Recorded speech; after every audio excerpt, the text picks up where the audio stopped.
I'm April Woodard, and joining us today is Sadeqa Johnson. Now, she's a former public relations media person, and she helped so many different authors from B.B. Moore Campbell, J.K. Rowling, and Bishop T.D. Jakes, but now she's an author herself and even a publisher. She's the co-founder of 12th Street Press, a boutique publishing company in the New York tri-state area who listen to African-American voices. Now, in her first novel, Love in a Carry-On Bag, it's a very fabulous story, and she is a Renaissance woman as well, from doing motivational teaching to inspirational blogging to being an author and mom and wife. Please welcome Sadeqa Johnson.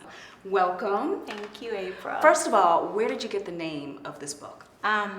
It's really funny. My husband gave me the title. Okay. We actually started off in a long-distance relationship. We dated 3 years, long distance, and commuted back and forth between Philly and New York. The book is actually Philly to DC. Okay. And so we kept on playing with like 95 South, Love, luggage. And so the original title was Love in a Carry-On Handbag.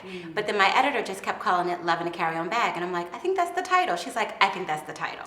So is it life imitating art? Art imitating life? Which is it? There are some themes in the story that I'm familiar with. But I think that when you write fiction, you always come from a place of truth. You always start from something that you know, and then the characters just magically take over, and they do their thing, and then you're just pleasantly surprised with the outcome. What can they take away from these characters from the book?